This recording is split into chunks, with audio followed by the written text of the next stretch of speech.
ये सब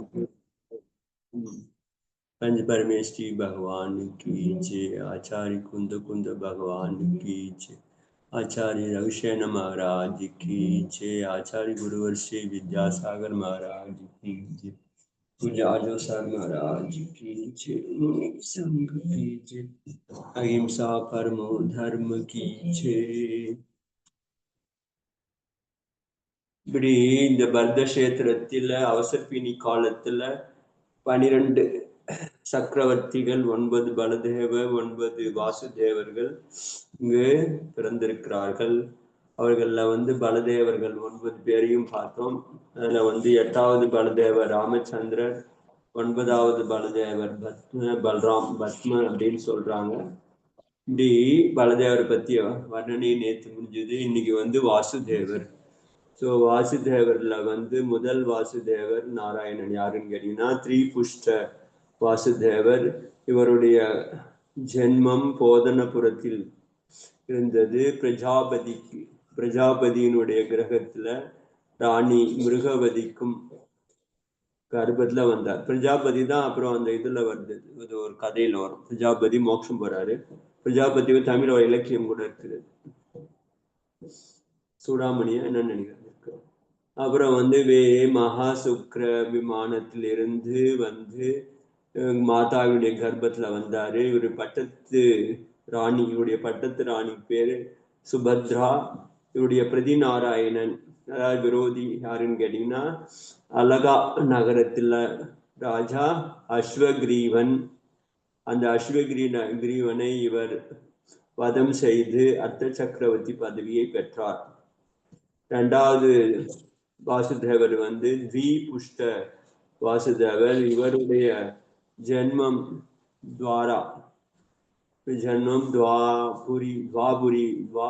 துவாபுரியில இருந்தது. தந்தை பெயர் பிரம்மபூதன், தாய் பெயர் மாதவி.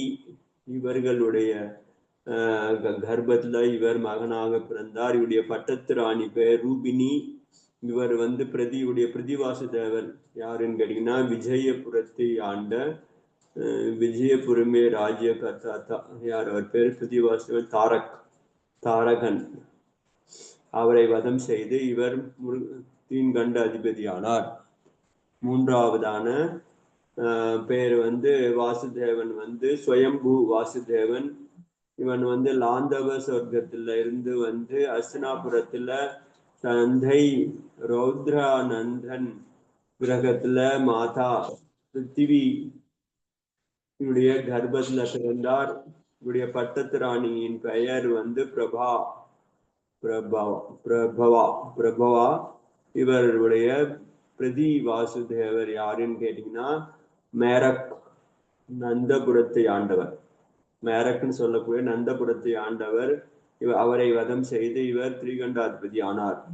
4வது புருஷோத்தம வாசுதேவர். இவர் அஸ்தினாபுரத்தை ராஜா சோமவுக்கும் ராணி சீதாவுக்கும் மகனாக பிறந்தார். இவர் சகஸ்டார சொர்க்கத்திலிருந்து கர்ப்பத்துல வந்தவர். இவருடைய பட்டத்து ராணி பெயர் மனோகரா. இவர் பிரதி நாராயணனாக இருந்த மது கேடவ் அப்படின்றவரை, பிருத்திவிபுரத்தை ஆண்டவரை ஜெயிச்சு திரிகண்டாதிபதி ஆனார். அப்புறம் 5வது பிருத்தி வாசுதேவன் புருஷ சிங்க வாசுதேவன். இவருடைய ஜென்மம் சக்கரபுரத்தில் ராக்யாதனுடைய மகனாக பிறந்தார். அம்பிகா இவருடைய தாய் பெயர். இவர் பிரம்ம சொர்க்கத்திலிருந்து ஜென்மம் எடுத்தவர். இவருடைய பட்டத்து ராணி பெயர் சுனேத்ரா. இவர்களுடைய பிரதி நாராயணன் நிசும்ப ஹரிபுரத்தை ஆண்டவன். அவரை இவர் வதம் செய்து 3 கண்டத்துக்கு அதிபதி ஆனார். 6வது வாசுதேவர் புண்டரீகன், புருஷ புண்டரீக.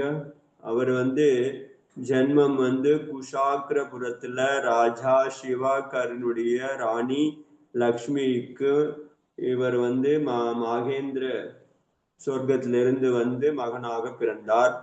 உடைய பட்டத்து ராணி விமல சுந்தரி, இவருடைய பிரதி நாராயணன் பலி சூரியபுரத்தை ஆண்ட ராஜன். அவரை வதம் செய்து இவர் அர்த்த சக்கரவர்த்தி ஆனார். அதுக்கப்புறம் வந்து 7வது வந்து வாசுதேவன் தத்தன் வந்து சௌதர்ம சொர்க்கத்திலிருந்து வந்து மிதிலாபுரத்துல ராஜா துவாபுரக்கும் ராணி கேசனிக்கும் கர்ப்பத்துல வந்தவர். இவருடைய பட்டத்து ராணி பெயர் ஆனந்தவதி. இவருடைய பிரதி நாராயணன் சிங்கபுரத்தினுடைய ராஜா பிரகரன், சிங்கப்பூரினுடைய ராஜா பிரகரன் அவரை ஜெயித்து அவரை வதம் செய்து இவர் திரிகண்டாதிபதி ஆனார். 8வது வந்து லக்ஷ்மணன். இவருடைய ஜென்மம் அயோத்தியாவில ராஜா தசரதனுக்கும் சுமித்ராவுக்கும் இடையே மகனாக பிறந்தவர்.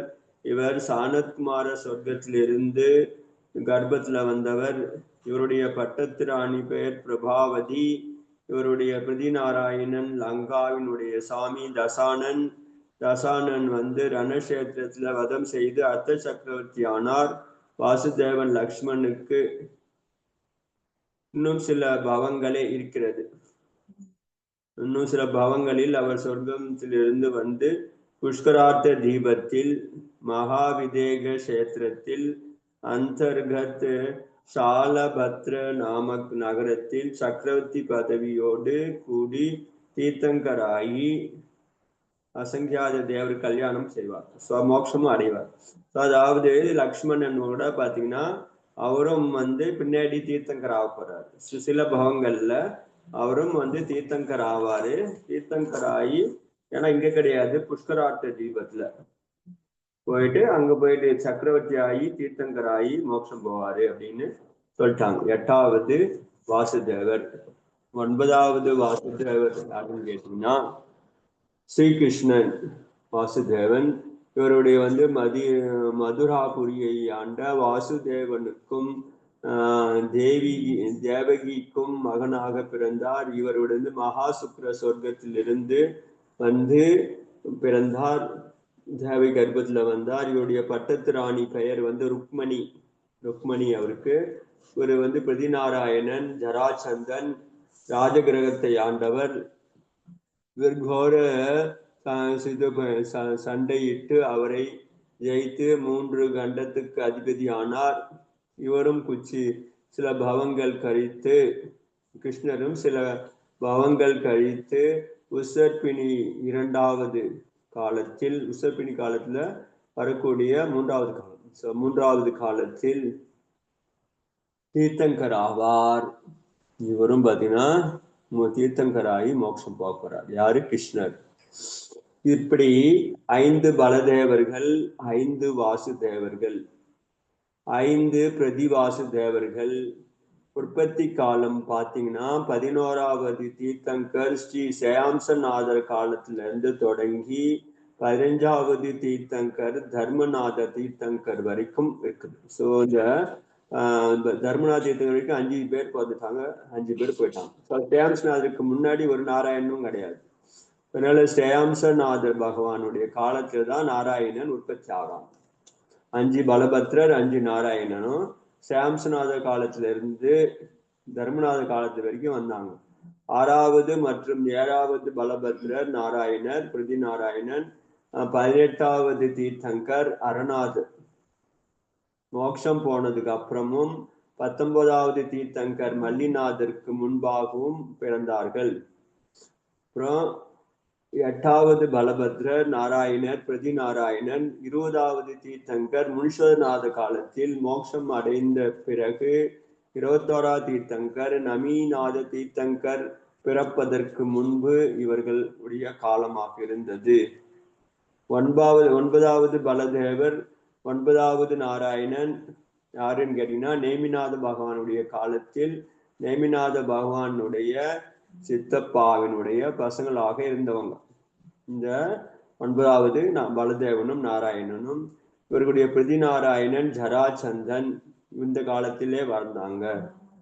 ஸோ எப்பொழுதெல்லாம் பலதேவர்களும் வாசுதேவர்களும் இங்க இருக்கிறார்களோ அப்பொழுதெல்லாம் ஒரு நாரதர் உற்பத்தி ஆவார். ஸோ நாரதர் பலபத்ரர் வாசுதேவர் பிரதிவாசர் காலத்துலதான் அவங்களும் இருப்பார். அவரு இந்த பரத கஷேத்திரத்துல அதனால 9 நாரதர்கள் உற்பத்தி ஆனார்கள். ஸோ 8வது நாரதர் நரகமுக் அப்படின்னு சொல்லக்கூடிய உற்பத்தி வர்ணனை ஏற்கனவே நம்ம சொல்லி முடிச்சாச்சு. பலதேவர் ராமச்சந்திரர் மற்றும் வாசுதேவர் காலத்தில் சமயத்தில் நரகமுக நாரதர் இருந்தார். நாரதர் பால பிரம்மச்சாரியாக இருப்பார், தர்மாத்மாவாக இருப்பார். தார்மீக ஜீவன் மீது இவருக்கு அதிகமான சிநேகம் இருக்கும். இந்த நாரதர் ஆகாய மார்க்கத்தில் போவார். பல வித்தைகளை சித்தி பண்ணி கொண்டிருந்தார். லட்சணமாக இவர் வித்யா பிரபாவத்தினால இவர் சஞ்சாலம் செய்து கொண்டே இருப்பார். அதாவது ஒரு இடத்துல இருக்க மாட்டாரு, அவரு போயினே இருப்பாரு. அவர் அநேக கஷேத்திரமே வந்தனாக்கு சகஜகி கத்து, அதனால பல கஷேத்திரங்களுக்கு போயிட்டு வந்தனையும் செய்வார். அது மாதிரி மேருமலை அது மாதிரி கஷேத்திரத்துக்கெல்லாம் போய் வந்தனையும் செய்து கொண்டிருப்பார். சங்கீதத்துல இவர் பெரிய நிபுணராக இருந்தார். கவி ஒரு ஸ்தானத்துல இவர் தங்க மாட்டார். அதனால எப்பொழுதும் இவர் பிரம்மன் செய்து கொண்டே இருப்பார். ஆனாலும் இவருக்கு அந்த கலக பிரியராக இருந்தார். ஆனாலும் இவர் அதோகதியை, அதனால எல்லா நாரதர்களும் நரகத்துக்கு போவார்கள் அப்படின்னு சொல்லிட்டாங்க. அதனால 9 நாரதர்களும் பெயர்கள் இப்படி வருகிறது. முதல் நாரதர் பீமன், 2வது மகாபீமன், 3வது பேர் ருத்ரன், 4வது மகாருத்ரன், 5வது காலன், 6வது மகாகாலன், 7வது துர்முகன், 8வது நரகமுகன், 9வது அதோமுகன். இப்படி 9 நாரதர்கள் இருந்தார்கள். இந்த அவசப்பிணி காலத்துல பரத கஷேத்திரத்துல 24 தீர்த்தங்கரர்கள், 12 சக்கரவர்த்திகள், 9 பலதேவர்கள், 9 வாசுதேவர்கள், 9 பிரதிவாசுதேவர்கள் தோன்றினார்கள். இப்படி 63 சலகா புருஷர்களுடைய காலம் இந்த 4ஆம் காலத்துல இருந்தது. இந்த 63 புருஷர்கள் தான் அவங்க என்ன சொல்லிட்டாங்க, இந்துல 63 நாயன்மார்கள் ஆகிட்டாங்க. நாங்க 63 மகா புருஷர்கள் சொன்னோம்னா அங்க 63 நாயன்மார் அதே மாதிரி எடுத்துக்கினாங்க. சோ அது மாதிரி சமஸ்த சாமானிய விக்தி நகித்தே. ஸோ இவங்க சாமானியமான விக்திகள் கிடையாது 63 பேரும். இனிமே அநேக மக்கள் 63 அநேகம் பேர் திகம்பர தீட்சையை எடுத்துக்கொண்டு கோரமான தவம் செய்து மோட்சமும் போய்விட்டார்கள். சிலர் சில பவங்களில் கழிச்சு மோட்சம் போவார்கள்.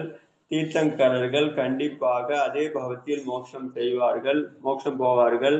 நாராயணன் மற்றும் பிரதி நாராயணன் ஆயுள் ஒரே சமமாக இருக்கும், ஒரே ஆயுளே இருக்கும். பிரதி நாராயணனுடைய மரணம் முறையாக சக்கரரத்தினத்தின் மூலமாக அந்த காலத்தில் வாழக்கூடிய நாராயணனுடைய மூலமாக நடைபெறும். ஸோ எல்லா நாராயணனும் அவனுடைய பிரதி நாராயணனை கொன்று அந்த பதவியை பெறுவார்கள், 3 கண்ட அதிபதியை பெறுவார்கள். அர்த்த சக்கரவர்த்தியிடம் சக்தி, தனுஷு, கதாயுதம், சக்கரம், கிருபானம், சங்கு, தண்டம் இப்படி 7 ரத்தினங்கள் இருக்கும். பலதேவரிடம் 5 ரத்தினங்கள் இருக்கும், 5 ரத்தினம் இருக்கும். அதுல ஏற்கலப்பை, ஹல்லு, முசல்லு, ரதம், ரத்னவாளி, மாலை, இப்படி 4 ரத்தினங்கள். பலபத்திரிடம் பாஸ் 4 தான் இருக்கு, 5 கிடையாது, 4 தான் இருக்கிறது. தன்னுடைய காலத்தில் பலபத்ரன் நாராயணன் பிரதி நாராயணனுடைய உயரம் சமமாக இருக்கும். உதாரணமாக ராமச்சந்திரனுடைய உயரம் 10 தனுஷ் இருந்தது. அதே தனுஷு தான் லக்ஷ்மணனுக்கும் தசானனுக்கும் இருந்தது. அதனால ஒரே அந்த காலத்துல வரக்கூடிய எல்லாரும் ஈக்குவலா இருப்பாங்க, ஆயுளம் பிளஸ் உயரம். இப்படி 63 மகா புருஷர்களுடைய வர்ணனை சுருக்கமாக சொல்லப்பட்டது. அடுத்ததாக ஏகாதசம் 11வது அதிகாரம். ஸோ 10வது தீர்த்தங்கர் பகவான் ஸ்ரீ சீதல்நாதர் மோட்சம் அடைந்ததுக்கு அப்புறம் 10வது தீர்த்தங்கர் பகவான் சீதலநாதர் மோட்சமானதுக்கு அப்புறம் கௌஷாம்பி நகரத்தை சுமுக என்ற ராஜனும் ஆட்சி செய்து வந்தான். சுமுகன்ற ராஜன் ஆண்டு செய்தான் எது கௌஷாம்பி நகரத்தை. ஸோ அவனுக்கு அத்தியந்த பிரசித்த ராஜா தான். அவன் வந்து ரொம்ப பிரசித்தமான ராஜாவா இருந்தா சுமுகன் பேர் அவன் பேரு. ஆனால் பாபத்தின் உதயத்தினால அல்லது அறியாமை காரணமாக அந்த நகரத்திலேயே வாழ்ந்து கொண்டிருந்த வீரன் சொல்லக்கூடிய ஒரு செல்வந்தர் இருந்தார், செல்வந்தர் இருந்தாரு அல்லது தனவான் இருந்தாரு. அவருடைய மனைவி பேர் வந்து வனமாலா. ஸோ அந்த வனமாலா மீது இந்த ராஜாவுக்கு ஒரு மோகம் வந்தது. அதனால பலாத்காரமாக அவளை கொண்டு வந்து தன்னுடைய அரண்மனையில வச்சுக்கினாரு. ராஜாவே என்ன பண்றாரு, ஒரு செல்வந்தனுடைய மனைவியை கூட்டினாங்க, அது வலுக்கட்டாயமா கொண்டு வந்து வச்சுக்கினாரு. ஸோ காலாந்தரத்துல என்ன ஆச்சு, அவருக்கு கொஞ்சம் விவேகம் வந்தது. ஒரு சமயம் முனி மகாராஜுக்கு தானம் கொடுத்தாரு. அதனால அவருக்கு கடைசியில மரண சமயத்துல மரணம் போது அவருக்கு மரணம் அடைந்து வித்யாதரராக போய் பிறந்தார். ஸோ இன்னொரு ராஜாவா வித்யாதர ராஜாவா பிறந்தாரு. அதே அவருக்கு யோகத்துல அந்த ராணி சேட்டானியா இருந்தாங்களே, ஸோ வனமாலா, ஸோ அந்த செல்வந்தனுடைய மனைவியும் அவங்களுடைய ஆயுள் முடிந்து அவர்களும் அந்த வித்யாதர உலகத்துல போய் வித்யாதாரியா பிறந்தாங்க, பெண்ணா பிறந்தாங்க. வித்யாதரருக்கு பெண்ணாக பிறந்தாங்க. பூர்வ ஸ்நேகம் காரணமாகவும் சம்ஸ்காரம் காரணமாகவும் 2 பேருக்கும் திருமணம் ஆச்சு. ஸோ பத்தினி ஆயிட்டாங்க. சேடு வந்து பத்தினியினுடைய, ஆனா இந்த செல்வந்தன் இருந்தானே அந்த அவன் வந்து மனைவியை ராஜா வலுக்கட்டாயமாக எடுத்துன்னு போயிட்டான்னு சொல்லிட்டு வியோகத்துல அவர் வந்து சோகமாகி அதுக்கப்புறம் அவர் என்ன பண்றாரு, அவரு சம்சாரத்துல இருந்து விலகி தீட்சை வாங்கி அவரும் தபம் பண்றாரு. தபம் பண்ணி அவர் வந்து சொர்க்கத்துல போயிட்டு தேவனாக பிறக்கிறார். ஒரு சமயம் இந்த வித்யாதரரும் வித்யாதரியும், அதாவது போன ஜென்மத்தில் ராஜாவா இருந்தாலும் அந்த ராணியும் ராஜாவும் வன கிரீடைக்காக, வனத்துக்கு கிரீடை செய்வதற்காக ஹரிஷேத்திரம் போயிருந்தாங்க. ஹரிஷேத்திரம்னா அங்க வந்து நம்ம இதுல இருக்கோமே, ஸோ போகபூமி வச்சுங்களேன். ஸோ ஜெயன்ய போகபூமி மத்திய போகபூமி சொல்றோம். அது மாதிரி அந்த வித்யாதரர்கள் அங்கதான் போக முடியும். வித்யை காரணமாக 2 பேர் வித்யாதரனும் வித்யாதரியும் ஹரி அப்படின்னு சொல்லக்கூடிய ஹரிகாந்தா சீதா சீதோதா நாரி நரகாந்தா அப்படி சொல்றோமே, அது மாதிரி ஹரி கஷேத்திரத்துல போயிட்டு அவங்க விளையாடி கொண்டிருந்தார்கள். அப்பொழுது சேட்டு வீரனாக இருந்த ஜீவனுக்கு அப்பொழுது அந்த பக்கம் அது போச்சு, அந்த ஜீவன் போச்சு. உடனே அவனுக்கு தன்னுடைய பூர்வ பாவத்துல இவன் வந்து என்னுடைய மனைவியை திருடி கொண்டு போனான், இவள் வந்து என்னுடைய மனைவியாக இருந்தால் அப்படின்னு சொல்லிட்டு அவனுக்கு அந்த ஞாபகம் வந்து பூர்வ ஜன்மத்தினுடைய காரணமாக அவர்களை 2 பேரையும் அந்த ஹரிஷேத்திரத்துல இருந்து கோபம் வந்தது. ஹரிஷேத்திரத்துல இருந்து தூக்கின்னு போய் ஒரு இடத்துல போட்டான், ஒரு இடத்துல கொண்டாந்து வச்சிட்டான்னு வச்சுங்களேன். ஸோ அந்த ஹரிஷேத்திரத்துல இருந்து அவர்கள் ஃபேமஸ் ஆயினாங்க. ஸோ அந்த ஹரிஷேத்திரத்துல இருந்து வந்ததுனால இந்த பூமியில அவங்களுக்கு வந்து ஹரிவம்சம்னு பேர் வந்தது. ஸோ ஹரியிலேருந்து கொண்டாந்து அந்த வித்யாதரன் இருந்து அவனுக்கு என்ன தண்டனை கொடுத்து கொண்டாந்து இங்க என்ன போட்டு போயிடான் இந்த பூமியில. அதனால அங்க இருந்து இவங்க எங்கிருந்து வந்தீங்கன்னா ஹரிஷேத்திரத்திலிருந்து வந்தாங்கன்னு சொல்றாங்க. அதனால அந்த வம்சம் ஹரிவம்சம் ஆச்சு. ஸோ அந்த ஹரிவம்சத்துல அவருக்கு பிறகு அவருடைய மகன் மகாகிரி இருந்தார். மகாகிரின்னு ஒருத்தர் பிறந்தாரு. அதுக்கப்புறம் அந்த ஹரிவம்சத்துல கிரமமாக மகாகிரி, ஹிமகிரி, வசுகிரி, இந்திரகிரி, ரத்னமாலி, சம்பூதன், பூததேவன் முதலான சதாதிக் நூறுக்கணக்கான ராஜாக்கள் வந்தாங்க. ஸோ நூறுக்கணக்கான ராஜாக்கள், இது முதல் 2 3 5 6 சொன்னா அதுக்கப்புறம் நூறுக்கணக்கான ராஜா பரம்பரையா வந்தது.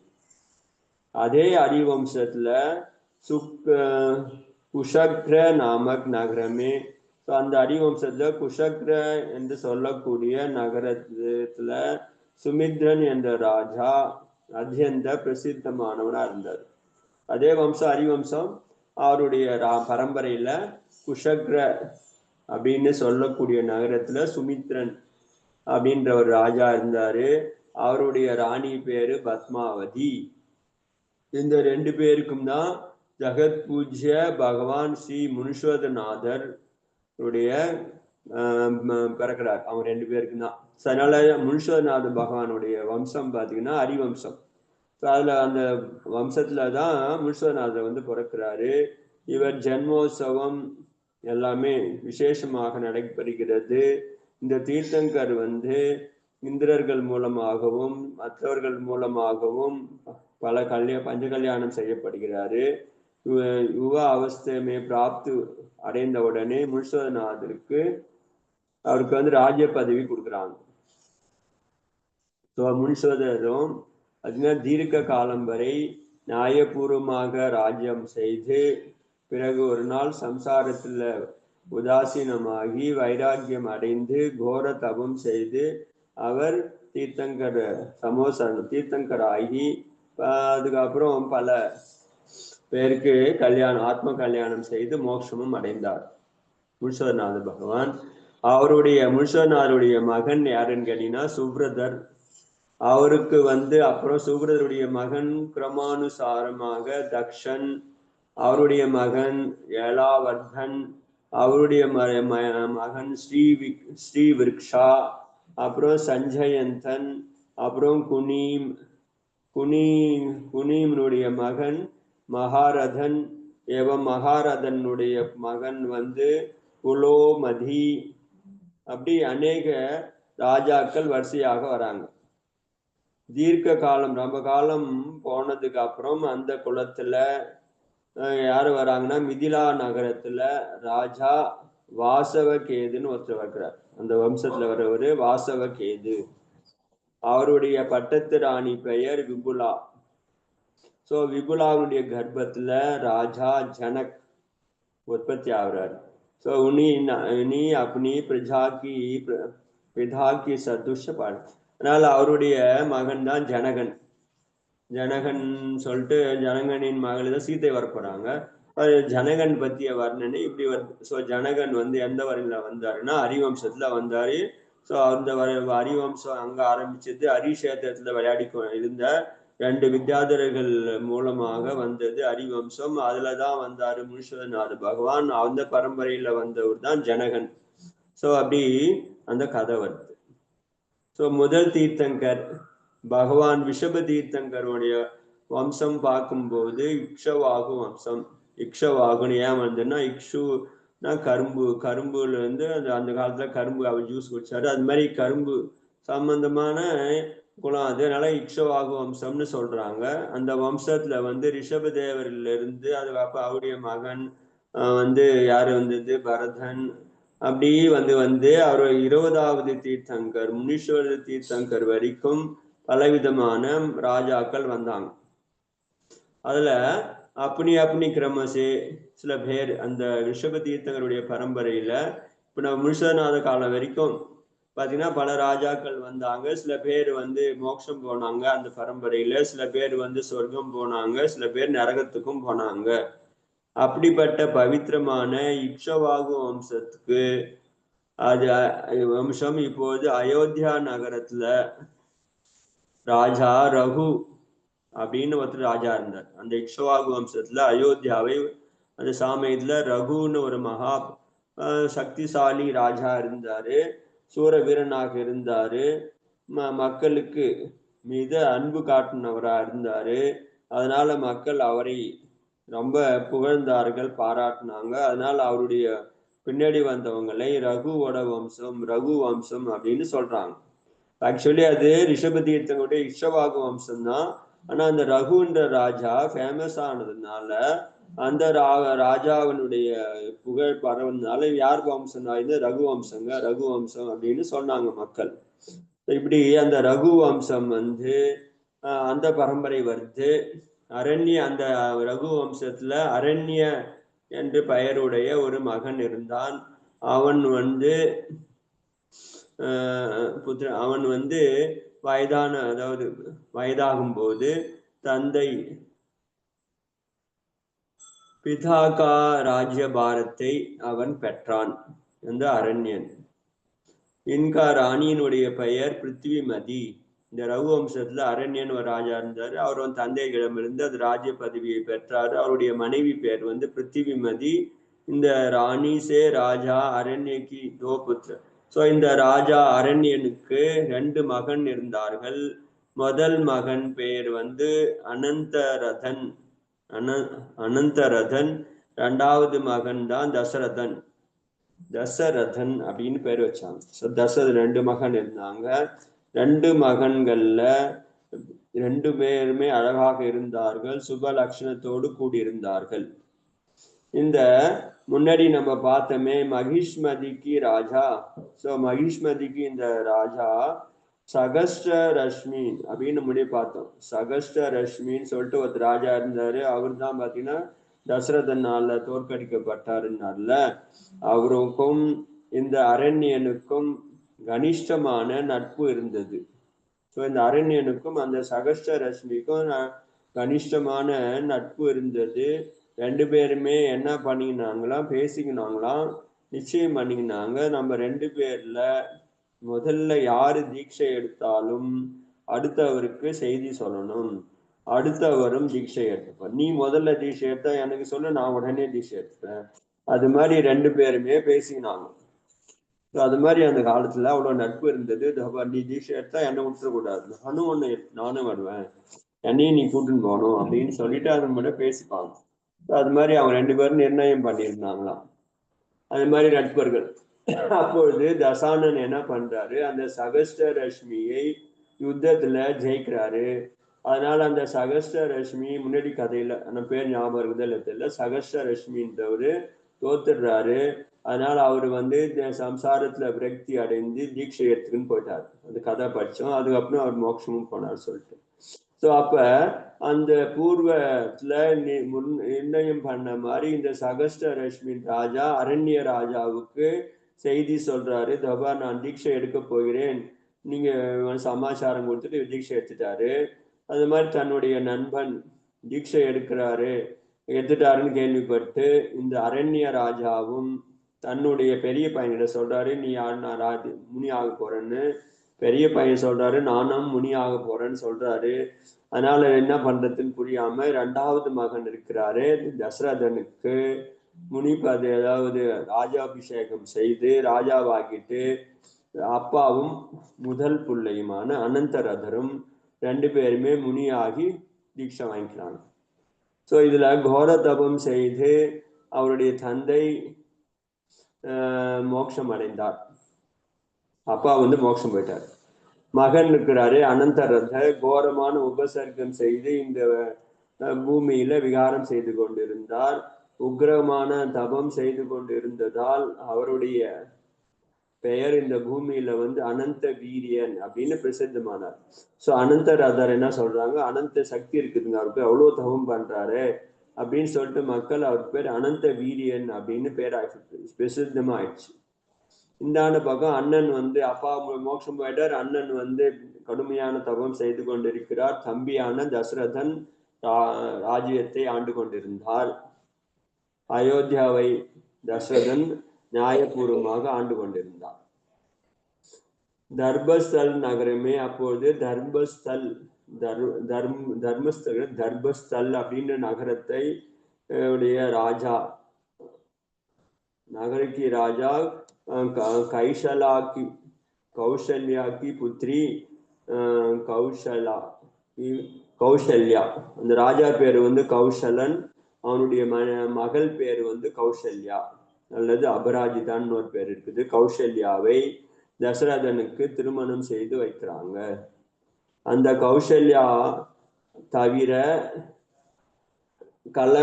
கமல சங்குல நகரத்தின் ராஜா சுபிந்து திலக்னுடைய மகளான சுமித்ராவையும் தாரபுரக்கி ராஜா மேகரதத்தின் புத்திரி சுப்ரபாவையும் தசரதனுக்கு திருமணம் செய்து வைக்கிறார்கள். இப்ப 3 பேர் ஆயிட்டாங்க தசரதனுக்கு. ஒண்ணு வந்து கௌசல்யா, இன்னொன்னு வந்து பாத்தீங்கன்னா 2வது வந்து சுமித்ரா, 3வது சுப்ரபா. சோ மகாராஜா தசரதன் வீதராக தர்மத்தில் அனுயாகியாக இருந்தார். அவர் எப்பொழுதும் ஆத்ம கல்யாணத்தை பற்றி சிந்தனை செய்து கொண்டிருந்தார். ஏன்னா அப்பாவும் மோட்சம் போயிட்டாரு, மோட்சகாமி. அண்ணனும் பார்த்தீங்கன்னா கடுமையாக தாகம் பண்றாரு. அதனால தம்பி எப்படி இருப்பாரு, அவருக்கும் இதே சிந்தனையில தான் இருந்தது. ஆத்ம கல்யாணம், நம்மளுக்கும் ஆத்ம கல்யாணம் பண்ணணும்னு சொல்லிட்டு அவரும் அநேக விதமான புதிய ஜினாலயங்களை கட்டினாரு. அநேக பழமையான ஜினாலயங்களை புதுப்பித்தாரு. தயாவானாக இருந்தாரு, தர்மாத்மாவாக இருந்தாரு. ஒரு சமயம் மகாராஜா தசரதன் தன்னுடைய மகாமதிவான் மந்திரிகள் சமூகத்தோட ராஜசபையில இருந்தாரு. ராஜசபையில உட்கார்ந்துன்னு பேசின்னு இருக்கும்போது அந்த சமயத்துல ஆகாய மார்க்கத்திலாக விகாரம் செய்து கொண்டு நாரதர் சபைக்குள்ளார் வராரு. உடனே ராஜா எழுந்து சென்று, ஏன்னா அவரு வந்து நாரதரை உபசரிக்கணும், கோவம் வந்துடும், ஏதாவது ஒன்று பண்ணிட்டு போயிடுவாரு. அதனால எல்லா ராஜாக்களும் பயந்தாங்க நாரதர். 2வது மதிப்பு கொடுத்தாங்க. ஸோ நாரதர் வராருன்னு வந்து எழுந்து நின்று அவரை அழைத்து சென்று ஒரு உயர்ந்த ஆசனத்தை உட்கார வச்சு சம்மானம் பண்றாரு. அதுக்கப்புறம் அவர்கிட்ட விசாரிக்கிறாரு, வார்த்தாலாபம் பண்றாரு. அதுக்கப்புறம் நாரதர் சொல்றாரு, இந்த சமயத்தில் நான் விதேக கஷேத்திரம் சென்று வந்தனை செய்து வருகிறேன். ஆனா நாரதர் தானே அவர் சங்கனா சுத்தினே இருப்பாரு. விதேக கஷேத்திரம் போயிட்டு அங்க போயிட்டு கஷேத்திரங்கள் போயிட்டு அங்க போய் வந்தனை செய்து வரேன் அப்படின்னு சொல்றாரு. நான் உங்களோட தனியாக பேச விரும்புகிறேன் அப்படின்னு சொல்றாரு. இதை கேட்டு ராஜா சபையை என்ன பண்றாரு, கழிச்சிடுறாரு. எல்லாரும் நீங்க போங்க, நாளைக்கு தான் சபை, நீங்க ஒண்ணும் கிடையாது சொல்லி எல்லாரையும் அனுப்பிச்சிடுறாரு. இப்போ எல்லாரும் சென்றதுக்கு அப்புறம் நாரதரும் தசரதரும் 2 பேரும் ஏகாந்தமாக இருந்தாங்க. நாரதர் சொல்றாரு, ஏ ராஜன், நான் ஒரு சமயம் ஸ்ரீ லங்காபுரிக்கு சென்றிருந்தேன். அங்கு நான் தசரதனுடைய சகோதரன், இளைய சகோதரன் விபீஷணனை பார்த்திருக்கிறேன். அவனுடைய வாயிலிருந்து ஒரு விஷயத்தை கேட்டேன். அதனால கிசி சமய என்ன விஷயம் கேட்டீங்கன்னா, ஒரு சமயத்துல தசானன் வந்து புத்தி சாகர் அப்படின்னு ஒரு நிமித்த ஞானியை பார்த்து, சும்மா இருக்க மாட்டாங்க, நிமித்த ஞானியை பார்த்து, நான் தான் திரிகண்டாதிபதியாக இருக்கிறேனே, எனக்கு மரணம் எப்படி வரும் அப்படின்னு ஒரு நிமித்தம் பார்த்து சொல்லுங்க அப்படின்னு சொல்லிடுறான், கேட்கிறார் தசானன். ஸோ அந்த நிமித்த ஞானி என்ன சொல்றாரு, உனக்கு மரணம் ராஜா தசரதனுடைய மகன் கையினால வரும், மற்றும் ராஜா ஜனகனுடைய மனைவி நிமித்தமாக, அதாவது மகள் நிமித்தமாக வரும், ஜனகனுடைய மகள் நிமித்தமாக உனக்கு வரும் அப்படின்னு கேட்டு தசானன் ரொம்ப கவலை அடைந்தான். அப்பொழுது விபீஷணன் சொல்றாரு, ஏன் கவலைப்படுறீங்க, இன்னும் அவன் வந்து பிறந்து அதுக்கப்புறம் அந்த இன்னும் பிறக்கவே இல்லை தசரதன், दशरथ महन ने पोरकला ஒண்ணு पोरकला அதுங்காட்டி ஏன் கவலைப்படுறீங்க, मैं दोनों पुत्र पुत्री को होने के पूर्व ही उनको अन्वेषण कराकर वध कर दूंगा. சோ நீ கவலைப்படாதீங்க, நான் அந்த மகனும் மகளும் இவனுக்கு யாருன்னு தெரிஞ்சுக்கின்னு அவர்கள் பிறப்பதற்கு முன்பாகவே அவர்கள் பிறக்காமல் பண்ணிடுறேன், பிறந்தாலும் அவர்களுக்கு குழந்தையாக இருக்கும் போதே அவர்களை வதம் செய்து விடுவேன், உங்களுக்கு விரோதியே இல்லாமல் பண்ணிவிடுவேன், நீங்க கவலை இல்லாமல் இருங்க அப்படின்னு சொன்னாரு. அவருடைய வச்சனத்தை கேட்டு அவர் விசுவாசம் வைத்து ராஜா அமைதி ஆயிட்டார் தசரதன். அதனால ये அயோத்தியாதிபதியே விபீஷணன் आपको संतान हेतु, அதனால அயோத்தியா அதிபதியே இந்த விபீஷணன் உங்களை பற்றி செய்திகளை இப்பொழுது பல ஒற்றர்கள் மூலமாக கேட்டு தெரிந்து கொண்டு இருக்கிறான். எங்க இருக்கிறீங்க நீங்க, உங்களுக்கு குழந்தை பிறந்துச்சா, எந்த குழந்தை, இன்னும் யாரு அப்படின்னு சொல்லிட்டு எப்பயும் அவன் ஆள் விட்டு அனுப்பி தேடிக்கொண்டிருக்கிறான். உங்களுடைய ராஜ்யம், உங்களுடைய சக்தி, உங்களுடைய உருவம் எல்லாமே அவன் வந்து கேட்டு கொண்டிருக்கிறான், பரிச்சயம் பெற்று கொண்டிருக்கிறான். அதனால அவனும் ஒரு முறை என்னிடம் கேட்டான். உங்களை பத்தி விசாரிச்சான். யார் பார்த்து நீங்களே எல்லா உலகம்லாம் சுத்துறீங்களே நாரதரே, ஜனகன் எங்க இருக்கிறார், அதுக்கப்புறம் இந்த தசரதன் ராஜா எங்க இருக்கிறாரு, தசரதன் சொல்லியிருக்கிறாங்களே அவங்களுடைய பையன் யாரு, எங்க இருக்கிறான், அவன் பேர் என்ன, கொஞ்சம் சொல்லுங்க அப்படின்னு கேட்டான். நானும் அவனுடைய அபிப்பிராயத்தை புரிந்து கொண்டு அவனுக்கு உண்மையை சொல்லவில்லை. நானும் அதை அப்படியே தள்ளி விட்டேன். அதாவது நான் ரொம்ப நாள் ஆகிடுச்சு, நான் அந்த பக்கம்லாம் போய் நான் பார்த்தது கிடையாது. நான் அந்த காலத்துலாம் நான் போய் பார்த்துன்னு வந்தோடனே சொல்றேன், நான் தசரதனுக்கு குழந்தை இருக்குதா, வந்துடுச்சா என்னான்னு கேட்டுன்னு சொல்றேன். நான் எனக்கு தெரியாது, ரொம்ப நாள் ஆச்சு அந்த பக்கம் போய் பார்த்துன்னு வரேன் அப்படின்னு சொல்லிட்டு நானும் வந்துட்டேன். அதனால நீயும் தர்மாத்மாவாக இருக்கிறாய், உனக்கு விசேஷமான எனக்கு உன் மீது விசேஷமான பிரீத்தி இருக்கிறது. அதனால இந்த சமாச்சாரத்தை நான் காதல போட்டேன். உன் பையனை கொல்றதுக்கு ரெடியா இருக்கிறாங்க மக்கள். அதனால நீ ஏதாவது உபாயம் செய்து அவர்களை ரட்சணை பண்ணிக்கொள். நானும் போயிட்டு அந்த மிதிலாபுரத்துக்கு சென்று ஜனகனிடமும் சொல்லுகிறேன், உன்னுடைய மகளும் நீ கவனமாக வைத்துக்கொள், உன்னையும் கொள்வதற்கு ஏதோ அவன் தயாராகி கொண்டிருக்கிறார்கள் விரோதி அப்படின்னு சொல்லி நாரதர் அங்கிருந்து ஆகாய மார்க்கமாக போயிட்டார். இதான் அவருடைய பண்ணக்கூடிய கலகம் சொல்றாங்களோ அதுதான். இப்ப இப்படி ஏதாவது ஒண்ணு சொல்லி விட்டு போயிடுவாரு அவரு. இப்படி நாரதர் போயிட்டார். ராஜா தசரதன் இது மாதிரி நினைக்கிறாரு, சம்பாவித் விபூதிக்கு பூர்வ சூச்சனா பிராப்து ஹோனே, அதாவது குழந்தை பிறப்பதற்கு முன்பாகவே இது மாதிரி செய்து வந்தது. அதனால தன்னுடைய புத்திசாலி மந்திரிகளிடம் சமுத்திர இதயசே சமுத்திர இதயன்னு ஒருத்தர் சொல்லக்கூடிய மந்திரியிடம் கேட்கிறார், என்னப்பா பண்றதுன்னு, பையனே பிறக்கல, கல்யாணம் ஆயிருக்குது, ஆனா அவன் கொள்வதற்கு தயாராக இருக்கிறான். அப்பொழுது அந்த उसने अन्यान्य मंत्रियों ने संघ एकमत होकर कहा, எல்லா மந்திரிகளும் சேர்ந்து ஒன்றாக சொல்லுகிறார்கள், ஏ ராஜன், பிராண ரக்ஷா கேலியே குச் பி கர்னா யோகியகை, அதாவது உங்களை கொல்ல வந்தாலும் சரி, உங்களுக்கு குழந்தை வரத்துக்கு முன்னாடி உங்களையும் கொல்லலாம் அல்லது உங்களுடைய மகனையும் கொல்லலாம். எப்படி பிளான் பண்றாங்கன்னு தெரியலையே, எதுக்காக பண்றாங்கன்னு தெரியல. அதனால இந்த மாதிரி புரியுது, தசானனுடைய விரோதி நம்ம வீட்டுலதான் பிறக்க போறான்னு சொல்றாங்க, அதனால கொல்ல வராங்க. அதனால நீங்க எப்படியா இருந்தாலும் உங்களுக்கு ரட்சணை செய்வது அவசியமாவது. எது பிராணஹானி हो जाए एवं त्रैलोक्य राज्य भी प्राप्त हो तो वह किस प्रयोजन का है. இப்போ நம்மளுடைய பிராணனே போகுது, ஆனாலும் 3 உலகத்துக்கு ராஜ்யம் நம்ம கையில வருதுன்னா அந்த ராஜ்யம் என்ன பண்ண போகுது, ராஜ்யம் வந்ததுக்கு அப்புறம் நம்ம என்ன வாழவா போறோம், அதை வச்சுன்னு நம்ம தான் இறந்துட போறோம்னா அந்த ராஜ்யம் எதுக்கு. அதனால अब तक आपत्ति काल टल नहीं जाता तब तक आप छद्म वेश में देशाढन करे, यही प्राण रक्षा की श्रेष्ठमत उपाय है. அதனால நீங்க என்ன பண்றதுன்னா, நீங்க ராஜாவா இருந்தாதான் உங்களுக்கு இப்ப பாத்துட்டாங்க, கல்யாணம் ஆயிடுச்சு, குழந்தை பிறக்க போற, உங்களை குழந்தை வரத்துக்கு முன்னாடியே உங்களை கொன்றதுக்கான பிளான் இருக்கிறது. அதனால நீங்க என்ன பண்ணுங்க, இந்த ராஜ்யத்தை யாரிடமாவது ஒப்படைச்சு விட்டு நீங்கள் வேறு வேடத்தில் நீங்கள் வசித்து கொண்டிருக்கும் அப்படின்னு சொல்லிட்டார்.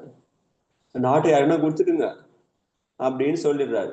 நீங்க இந்த பூமியில நீங்க யாருன்னா சுத்தின்னு இருங்க, வேற வேஷத்துல பண்ணிருங்க, உங்களுக்கு குழந்தையெல்லாம் பிறக்கட்டும், ராஜாவா இருக்கட்டும், அதுக்கப்புறம் பார்க்கலாம் அப்படின்னு சொல்றாங்க. இதுதான் வழி, வேற எதுவும் வழி கிடையாது. இல்லைன்னா அவன் கண்டுபிடிச்சு வந்துட்டான், என்ன பண்றது அப்படின்னு சொல்றாங்க. दशरथ समस्त राज्य भार अपने चतुर मंत्रियों के सौंप कर गुप्त रूप में निशंका होकर पृथ्वी दल पर भ्रमण करने लगे. சரி, எல்லா மந்திரிகளும் இப்படி சொல்றாங்களேன்னு சொல்லிட்டு ராஜா தசரதன் என்ன பண்றாரு, தன்னுடைய பொறுப்புகளை, ராஜ்ய பொறுப்புகளை தன்னுடைய மந்திரிகளிடம் கொடுத்துட்டு இவரும் மாறு வேடம் போட்டுக்கொண்டு அந்த நகரத்தை விட்டு காலி பாயின்னு வேற ஊருக்குலாம் போயிட்டார். தன்னுடைய மனைவியை கூட்டுன்னு போயிட்டார். इधर मंत्री ने चतुर कारीगार से राजा दशांग की एक प्रतिमा निर्मित कराकर उसके पहले शब्दम कंठ में सिंहासन पर विराजमान करवा दिया. ஸோ என்ன பண்றாங்க, மந்திரிகள்லாம் சேர்ந்து ஒரு அழகாக ஒரு உருவத்தை பொம்மையை பண்ணி தசரதன் போலவே ஒரு உருவம் செய்து அதே மாதிரி தத்ரூபமாக இருக்கிறது பண்ணி அவர்கள் 7வது மாடியில அவரை போலயே ஒரு சிம்மாசனத்துல உட்கார வச்சுட்டாங்க. ஆனா விரோதி வந்தான்னா சக்கரவர்த்தி தசரதன் உட்கார்ந்து இருக்கிற மாதிரி தெரியும், அவ்வளவுதான். फर्स्ट अंग उक्त प्रतिमा पूर्ण दक्षता से निर्मित की गई, उसमें दशरथ की संपूर्ण लक्षण पड़े कौशला से प्रदक्षिण किए गए थे. ஸோ அந்த மூர்த்தி பார்த்தீங்கன்னா சாட்சாத் தசரதன் மாதிரியே இருந்தது. ஸோ எல்லா லட்சணத்தோட கூடியிருந்தது. ஸோ அதை பார்த்த உடனே எல்லாமே ராஜாதாங்கிறாரு அப்படின்னு சொல்லிட்டு நினைச்சாங்க.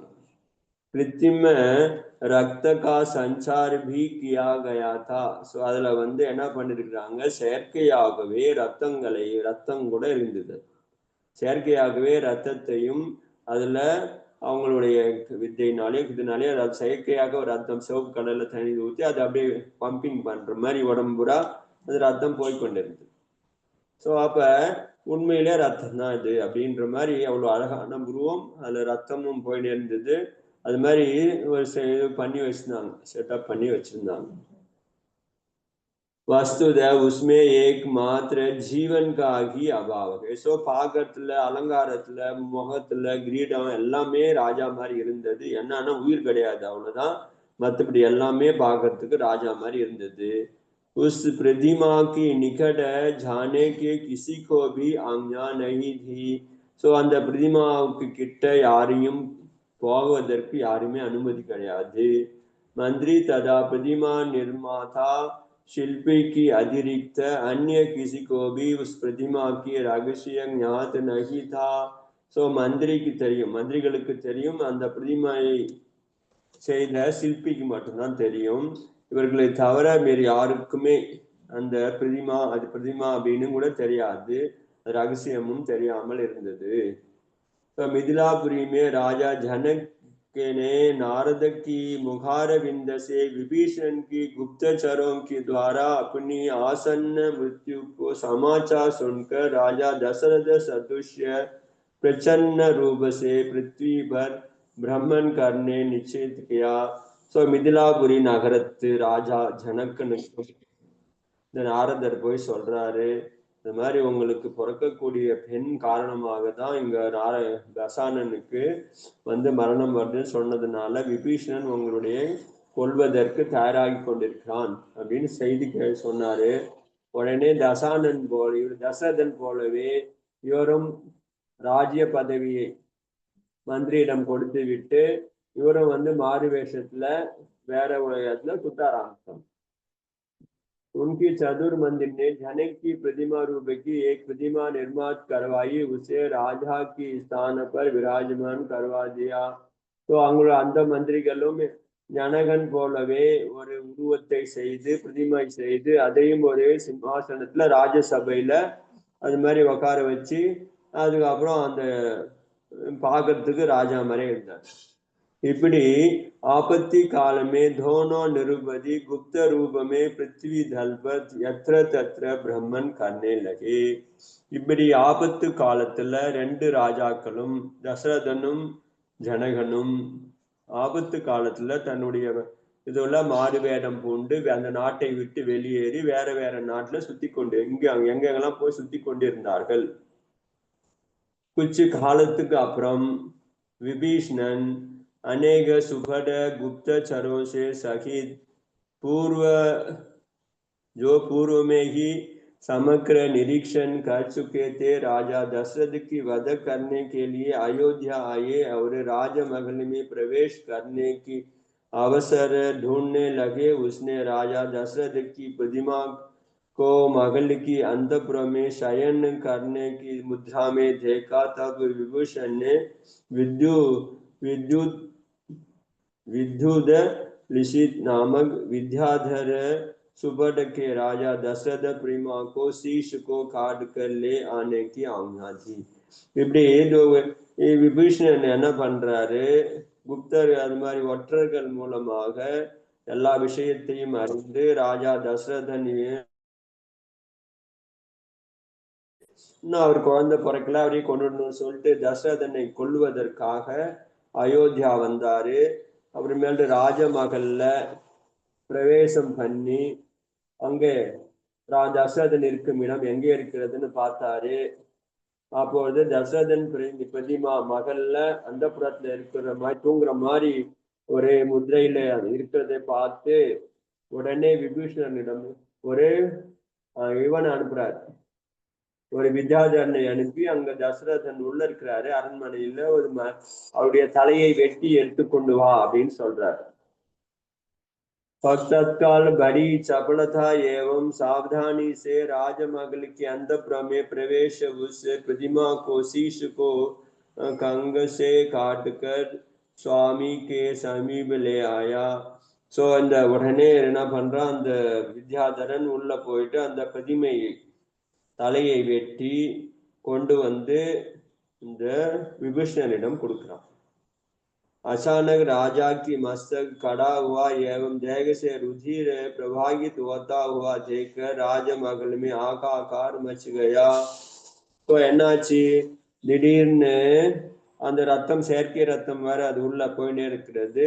ராஜாவினுடைய தலை கட்டி அந்த தலை எடுத்துன்னு போனோடனே ரத்தம் பீரிட்டு வருகிறது. அங்க தலையிலிருந்து ரத்தம் வருது ஆஹா வெடியாச்சுன்னு சொல்லிட்டு கொண்டாந்து காமிச்சு, அதோ ராஜாவுடைய தலை இங்க இருக்கிறது, உடல் புறா ரத்தம் ஆகிவிட்டது அப்படின்னு சொல்லி தெரிஞ்சு ராஜா கொலை செய்யப்பட்டார் அப்படின்னு தெரிஞ்சு அந்த அரண்மனை பூராவுமே ஒரே அல்லாஹ்வுடன் படுது. परिवार की समस्त सदस्य विलाप करने लगे. तो परिवारத்தினர் அந்த குடும்பத்தினர் எல்லாருமே ஐயோ தசரதன் ராஜா வந்து யாரோ தலையை வெட்டி விட்டார்கள், ரத்தமாக வருகிறது, சீக்கிரம் வாங்க ஐயோ ராஜா போயிட்டாரு அப்படின்னு சொல்லிட்டு அப்ப சத்தம் போடுறாங்க.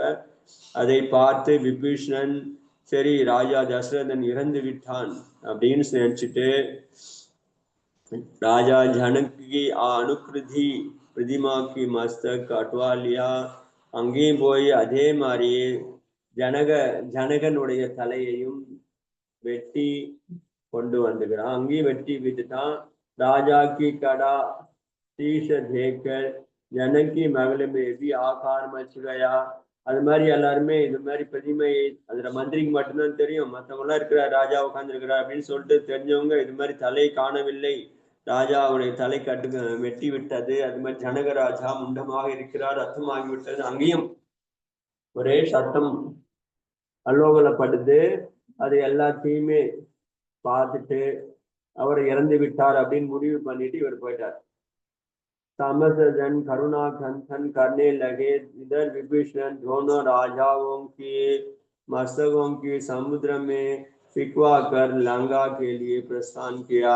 तो ரெண்டு தலைகளையும் வெட்டி கொண்டு வந்துட்டாங்க. அதை பார்க்கறதுக்கு அவன் தலை மாதிரியே இருக்கிறது. சரி இந்த ரெண்டு தலையும் கொண்டு போய் கடல்ல போட்டுடுப்பா அப்படின்னு சொல்லிட்டு கடல்ல போட வச்சுட்டு தசரதன் தலையும் கடல்ல போட்டு இவன் லங்கா போயிட்டாரு. जब रानियों ने मंत्रियों के द्वारा राजाओं के स्थान पर अनेक उनकी प्रतिमा मस्तक काटे जाने के रहस्य जात हुआ, तब राजा दशरथ एवं राजा जनक की महल में अत्यंत प्रसन्ना हुई. அதுக்கப்புறம் என்ன பண்றதுன்னு தெரியல, அங்க இது பண்ணும் போது அவன் ஸ்ரீலங்கா போயிட்டாரு அவரு.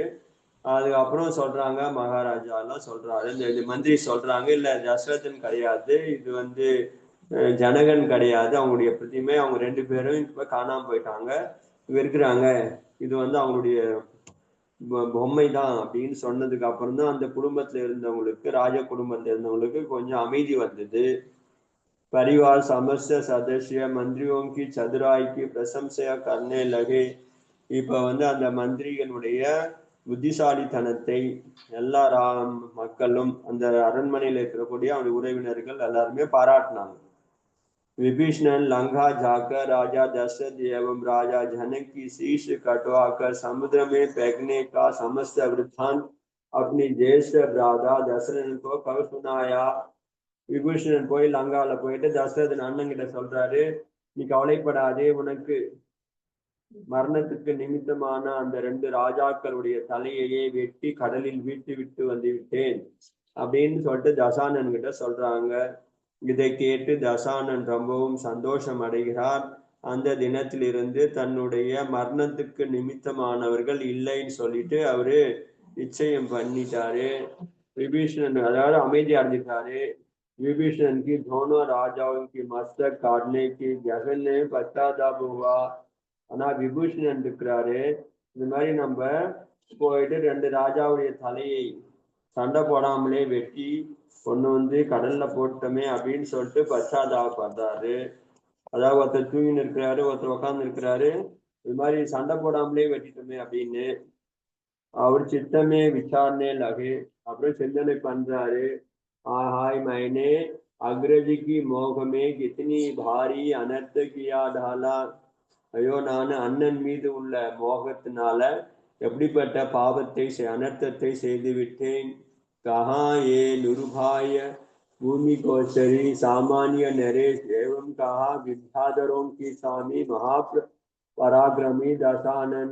ஐயோ அந்த சாதாரண ராஜாக்கள், அவங்க பூமி கோச்சரி, பூமியில் வாழக்கூடியவர், பூமியில நடந்து போறவங்க.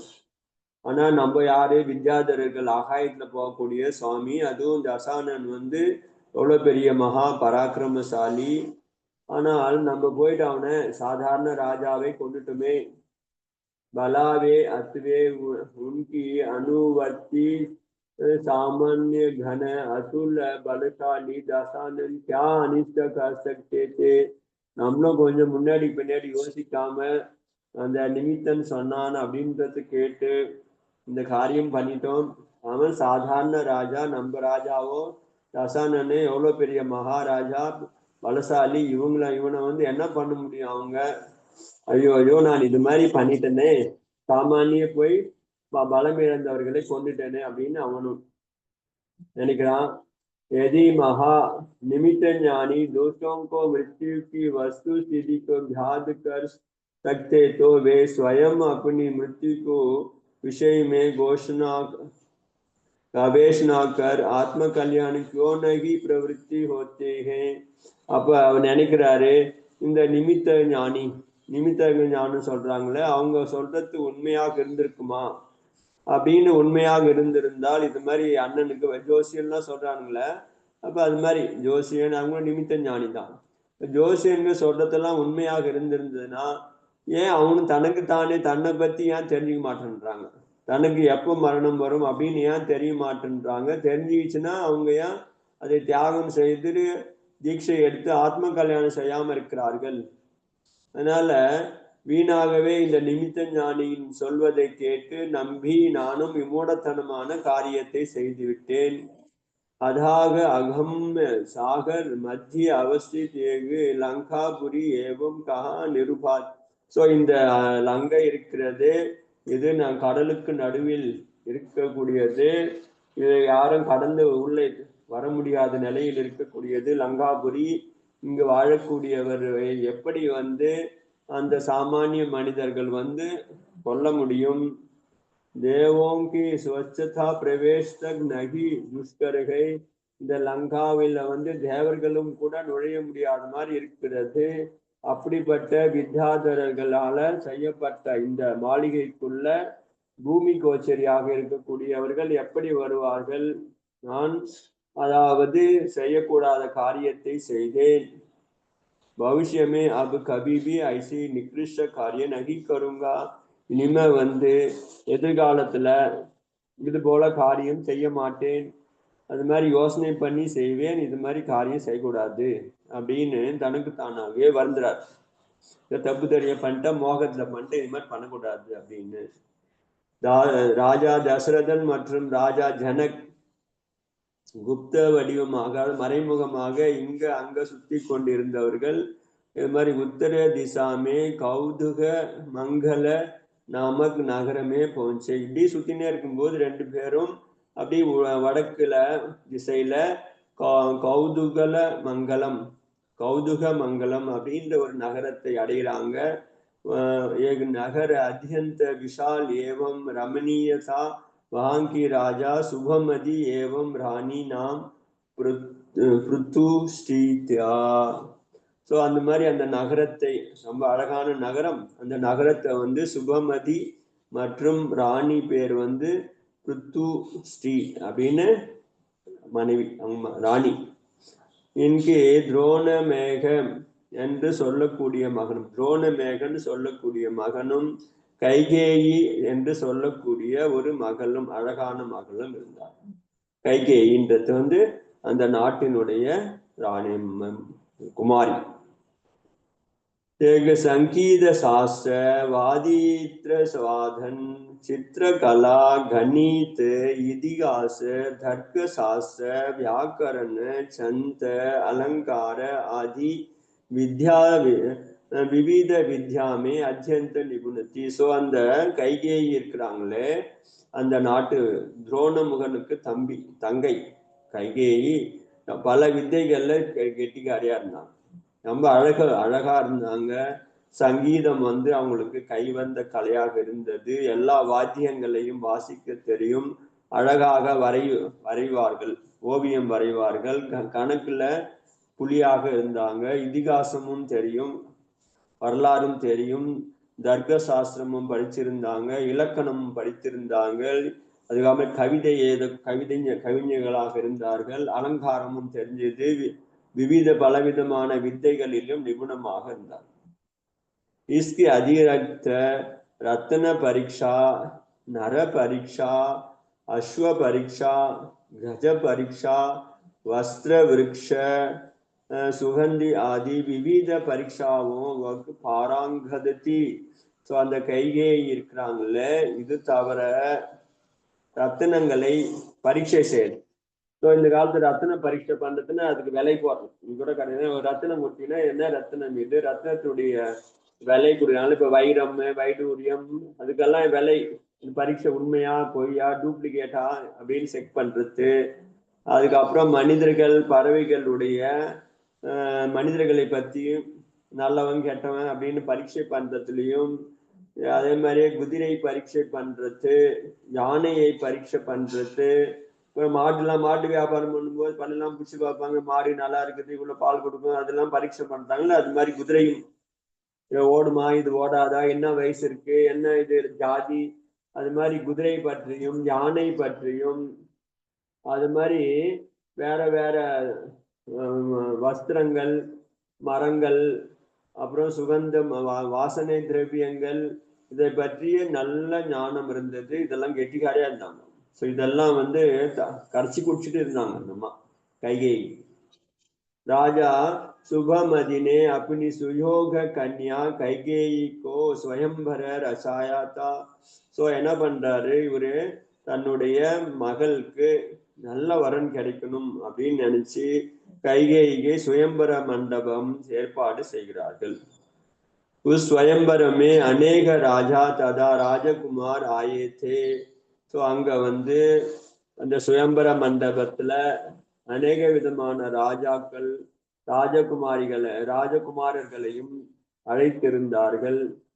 தெய்வ யோகத்தை राजा दशरथ एवं राजा जनक भी उस स्वयंवर में पहुंच गए. ஸோ யோகத்தினால தசரதனும் ஜனகனும் அந்த சுயம்பர மண்டபத்தை அடைந்தார்கள். கைகேயி अपनी सखियों से संघ स्वयंवर मंडप में आई. கைகேயி தன்னுடைய தோழியோடு அந்த சுயம்பர மண்டபத்துக்கு வந்தாள். அவள் வந்து एक एक समस्त राजाओं के राजा राजकुमारी ओर दृष्टिपात किया है. ஏற்கனவே அவள் வந்து பரீட்சை பண்றதுல கெட்டிக்காரி. அதே மாதிரி மனிதர்களை பரீட்சை பண்றதுலையும் கெட்டிக்காரி. குதிரையும் பரீட்சை பண்ணுவாங்க, ராஜா இது மாதிரி யானையை பரீட்சை பண்ணுவாங்க, ரத்னத்தையே பரீட்சை பண்ணக்கூடிய அவள் வந்து ஜோய் சொல்றார், இவர் இந்த நாட்டு ராஜா, இந்த நாட்டு ராஜகுமாரன் அப்படின்னு. அவள் ஒவ்வொருவரையும் பார்த்துனே வந்தா. ஸோ பார்வையிலேயே எடை போட்டாள், யார் இப்படி இருக்காங்க, அது லட்சணம் எல்லாம் தெரிஞ்சுதாரு. ஜோகி கைகேயி திருஷ்டி राजा दशरथ पर पड़ी, योगी उनकी व्यक्तित्व पर मोहित हुए हैं. उनकी ही ग्रीवा से वरमाला पंगनाने को निश्चयित मन ही मन कर लिया है. ஸோ அப்பொழுது அங்கு இருந்த தசரதனை பார்த்த உடனே அவள் முடிவு செய்து விட்டால், இவன் உண்மையாலேயே பெரிய வீரனாக இருப்பான், அப்படி நல்ல குணவானாக இருப்பான் அப்படின்னு நினைச்சு இவனுக்கு தான் மாலை போட வேண்டும் அப்படின்னு சொல்லிட்டு முடிவு எடுத்தாலாம் दशरथ कैकेयी. सखी प्रत्येक राजकुमार की समीप कैकेयी को लेकर गए पर उनका परिचय करवाया, किंतु कैकेयी समस्त नरेशों राजकुमारों को छोड़ते हुए अग्रसर होते गई. जब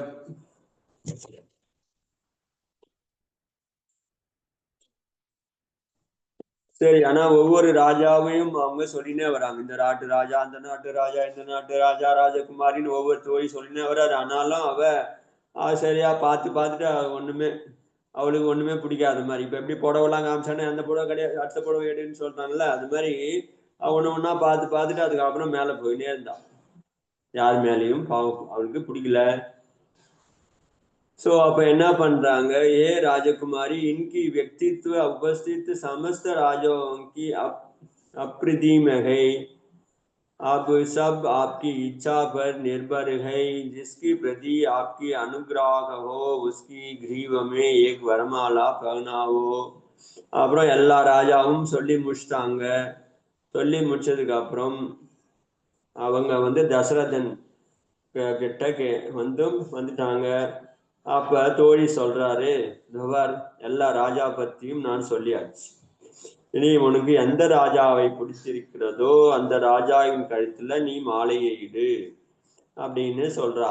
இந்த மாலை கையில ஒரு மாலை கொடுத்துறாங்க, யார் கழுத்துல போடுறியோ அவங்க தான் நீ டிசைட் ஆகுது.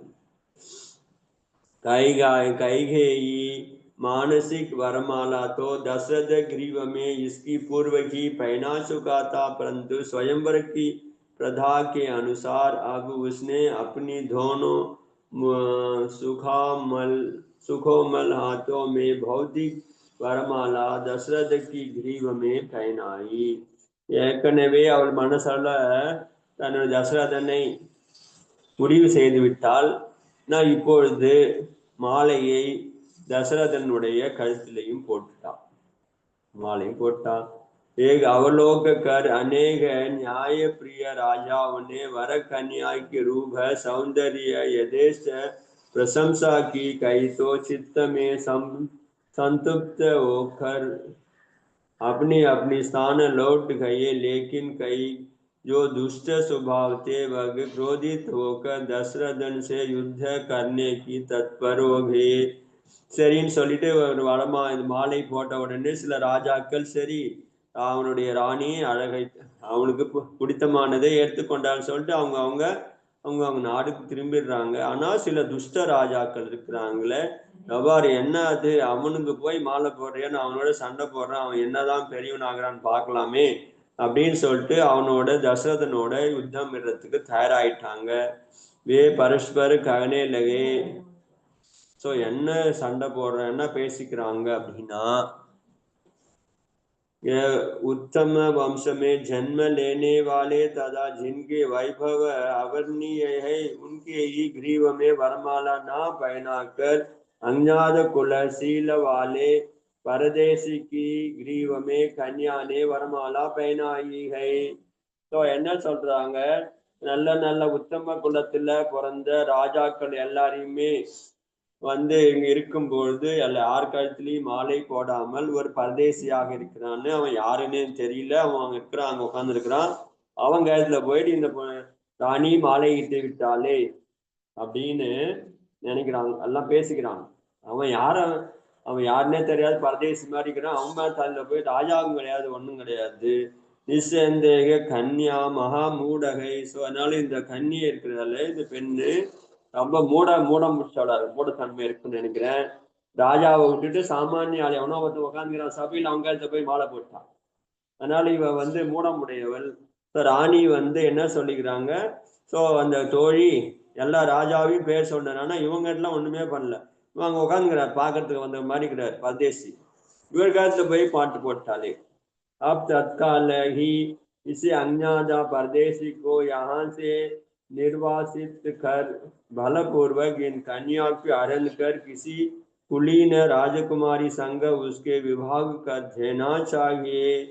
அப்ப அவங்க எல்லாமே அந்த சண்டைக்கு வந்து துஷ்ட ராஜாக்கள் சொல்றாங்க, அப்ப இந்த பரதேசியை கொன்று அவன் பலவந்தமாக இந்த பெண்ணை அபகரித்து கொண்டு போய் ஒரு நல்ல ராஜகுமாரனுக்காக திருமணம் செய்து வைக்க வேண்டும். இந்த பரதேசிக்கு, அதாவது சாமானியமான பரதேசிக்கு திருமணம் வந்து இந்த கன்னியோடு நடக்கக்கூடாது எப்படி சொல்லி சஸ்திரத்தை ஆயுதங்களை எடுத்துக்கொண்டு தசரதன் மீது சண்டையிட ஆரம்பிக்கிறார்கள். அதுக்கப்புறம் என்ன நடக்கிறது சண்டையின் நாளைக்கு அடுத்த வாரம் பார்க்கணும். போதி சமாதி பரிணாம சித்தி स्वात्मोपलब्धि शिव सौख्य सिद्धि चिंतामणि चिंतित वस्तु धानि कामंत मानस्य ममास्तु देहि द्वासांग जनवाणी माता.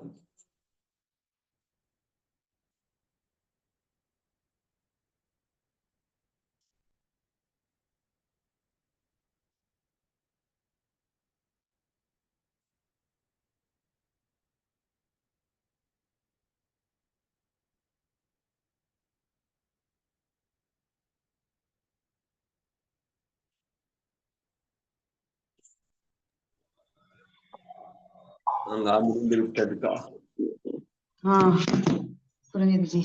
இது புதுசா இருக்கு. இது மாதிரி ஏற்கனவே அவங்களுக்கு தெரியுது அப்படின்னு சொல்லிட்டு இப்பதான் ஃபர்ஸ்ட் டைம் கேக்குறேன். இல்ல இது வரைக்கும் அது மாதிரி கேட்கல. முன்னாடியே இது மாதிரி அவங்களுக்கு ஒரு ஹிண்ட் வந்துருச்சு அப்படின்றது தெரியுது. அப்படி தெரிஞ்சதா கூட அப்ப இந்த ஆனா இதான் இவர்தான் தெரியாதோ தசரதன், ஐ மீன் பையன் தெரிஞ்சிருக்காதோ, ராமரு சீதா அவங்கதான் இவனுடைய பொண்ணுன்றது அந்த டைம்ல அவருக்கு தெரியாதோ. மேபி பின்னாடி வரும் நினைக்கிறேன் அந்த கதை இல்ல. ஏன்னா கர்மம் அது மாதிரி நம்மளுக்கு கண்ணை மறைச்சிடும் நினைக்கிறேன். அப்படிதான் நடக்கணும்னா கர்மம் அது மாதிரி இருந்து நம்மளுக்கு அது மாதிரி நடக்கணும்னா. புரியுதுங்க, எதுவும் டவுட் எதுவும் இல்லை. ஓகேங்க, மண்டே பார்க்கலாம் ஜி. வேற யாருன்னா இருக்காங்களா கேள்வி? புரிய